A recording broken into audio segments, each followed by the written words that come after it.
السلام علیکم ورحمۃ اللہ وبرکاتہ۔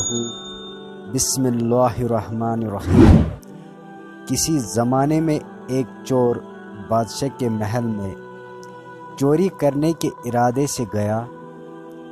رات کا وقت تھا اور محل کے ایک کمرے سے بادشاہ اور اس کی بیوی کی گفتگو کی آواز آ رہی تھی۔ وہ کھڑے ہو کر سننے لگا۔ اگرچہ ایسا سننا غلط ہے، ناجائز ہے، چوری ہے، لیکن چور تو چوری ہی کرنے آیا تھا۔ اس سے سننے میں کیا چیز معنی ہوتی ہے، آخر وہ چور ہی تو تھا۔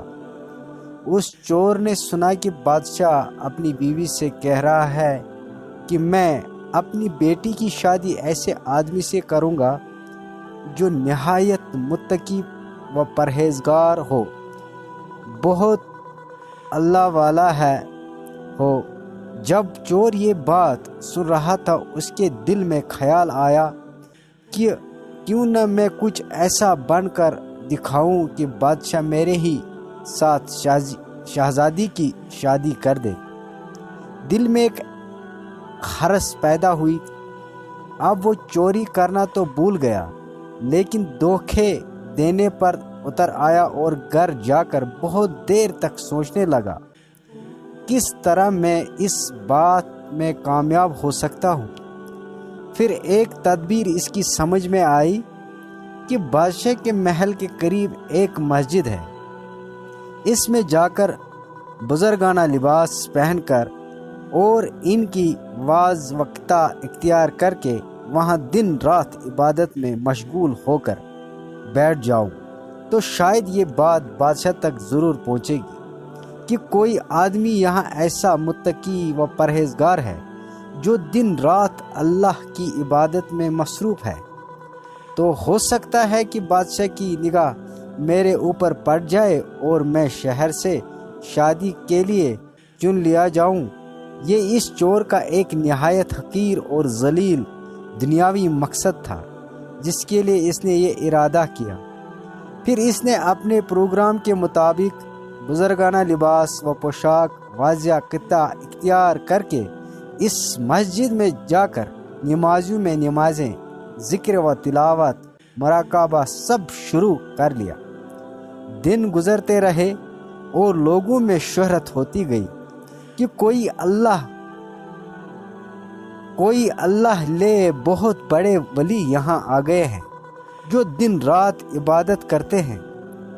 یہاں تک یہ بات بادشاہ تک پہنچ گئی، یہاں کوئی اللہ والے آ کر بیٹھے ہیں جو ان زاہد عابدت میں لاجواب تقوی و طہارت میں ہیں، بے نظیر۔ جب بادشاہ کو یہ بات معلوم ہوئی تو انہوں نے اپنے ارادے کے مطابق غور فکر شروع کر دیا کہ شہزادی کے متعلق جو سو چاہا تھا اس کے لیے اس کا انتخاب کیوں نہ کر لیا جائے۔ بادشاہ نے اس سلسلے میں گفتگو کے لیے اپنے وزیر کو بھیجا۔ وزیر اس شخص کے پاس مسجد میں پہنچا اور باادب ہو کر اس سے کہا، میں آپ کی خدمت عالیہ میں بادشاہ کی طرف سے ایک پیغام لے کر آیا ہوں۔